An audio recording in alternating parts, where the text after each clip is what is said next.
پر عمل کرتے ہیں رکوع میں جاتے وقت اور رکوع سے اٹھتے وقت رفع الیدین کرنا، جبکہ تمہارے بزرگ بغیر رفع الیدین کے نماز پڑھتے تھے۔ قادیانی بھی حنفی تھا، رفع الیدین نہیں کرتا تھا، اور حنفی بریلوی، حنفی دیوبندی بھی رفع الیدین نہیں کرتے۔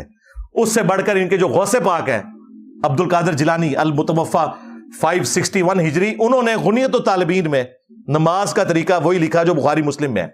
غوث پاک کی 11ویں کھا رہے ہیں، یہ کسی 11ویں پر حلوے کے ساتھ ایک پیج فوٹو کاپی کرا کے، پیج نمبر 40 قادری پبلشرز کا غنیت الطالبین کا ترجمہ بھی رکھ کے دو، اودے چلوا رکھ کے دے دو۔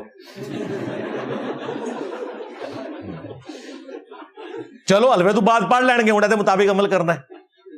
اور ان سے بھی بڑے صوفی بزرگ امام محمد غزالی المتوفی 506 ہجری، انہوں نے کیمیائے سعادت میں نماز کا طریقہ وہی لکھا جو بخاری مسلم میں لکھا ہے، رکوع میں جاتے وقت اور رکوع سے اٹھتے وقت رفع الیدین۔ اور یہ لوگ اگر کوئی رفع الیدین شروع کر دے تو اسے کہتے تھے ان قریب قادیانی ہو جائے گا۔ اوے قادیانی تھوڑے پر آ جائے، حنفی بریلوی، حنفی دیوبندی، حنفی قادیانی۔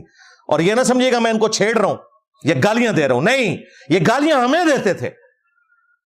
اب یہ آگ ہم ان کے گھر میں لگائیں گے کہ ایک غریب تو بدتمیز، پہلے کہتے تھے جی بت رکھ کے آتے تھے اس لیے رفع الیدین ہوتا تھا۔ رفع الیدین کا انہوں نے مذاق اڑایا۔ آپ پتہ کیا کہتے ہیں؟ سارے طریقے ثابت ہیں، رفع الیدین ہے ہی سنت ہے نا۔ اچھا رفع الیدین اگر سنت ہے تو مسواک بھی سنت ہے، چھوڑ دو اس کو بھی۔